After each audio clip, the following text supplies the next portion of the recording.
എട്ടാം ശമ്പള കമ്മീഷനായി കാത്തിരിക്കുകയാണ് സർക്കാർ ജീവനക്കാർ. ശമ്പളം, പെൻഷൻ, DA എന്നിവയിൽ എത്ര വർധനവുണ്ടാകുമെന്നാണ് ഏവരും ഉറ്റുനോക്കുന്നത്.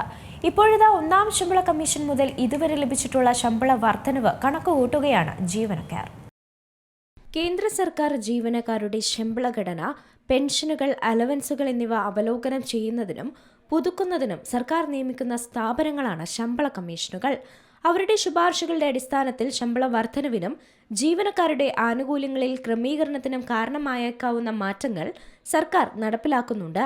നിലവിൽ കേന്ദ്ര സർക്കാർ ജീവനക്കാർക്കും പെൻഷൻകാർക്കും 2014 രൂപീകരിച്ച 2016 മുതൽ നടപ്പിലാക്കിയ ഏഴാം ശമ്പള കമ്മീഷന്റെ കീഴിലാണ് ശമ്പളം ലഭിക്കുന്നത്.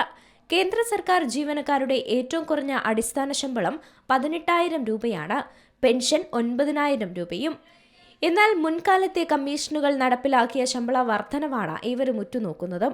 ആറാം കേന്ദ്ര ശമ്പള കമ്മീഷൻ സർക്കാർ ജീവനക്കാരുടെ ഏറ്റവും കുറഞ്ഞ എൻട്രി ലെവൽ ശമ്പളമായ 7,000 രൂപയായാണ് നിശ്ചയിച്ചതും.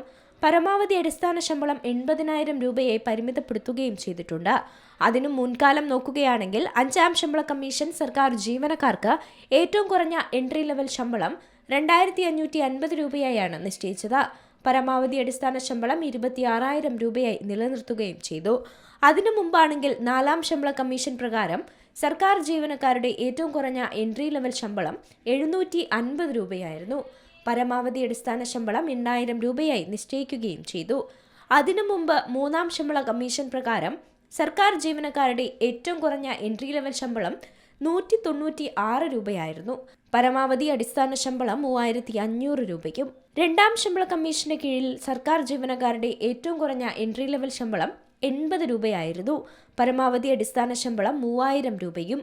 രണ്ടാം ശമ്പള കമ്മീഷൻ പ്രകാരം DA ഉൾപ്പെടെ യഥാർത്ഥ ശമ്പള വർധനവ് 14.20% ഏറ്റവും ആദ്യം ഒന്നാം ശമ്പള കമ്മീഷൻ സർക്കാർ ജീവനക്കാരുടെ ഏറ്റവും കുറഞ്ഞ പ്രാഥമിക ശമ്പളം 55 രൂപയായി നിശ്ചയിച്ചു.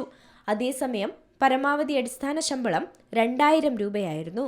അത് 1946-47 ഒന്നാം ശമ്പള കമ്മീഷൻ രൂപീകരിച്ചതും. എന്നാൽ ഇപ്പോൾ എട്ടാം ശമ്പള കമ്മീഷനായി കാത്തിരിക്കുകയാണ് ഈ കേന്ദ്ര സർക്കാർ ജീവനക്കാരാകെ. ഇതുവരെയുള്ള ശമ്പള കമ്മീഷനുകളിലെ വർധനവനുസരിച്ച് ഈ എട്ടാം ശമ്പള കമ്മീഷനും വലിയൊരു വർധന തന്നെയാണ് ഈ ജീവനക്കാരും പ്രതീക്ഷിക്കുന്നത്. News desk, Zee Malayalam news.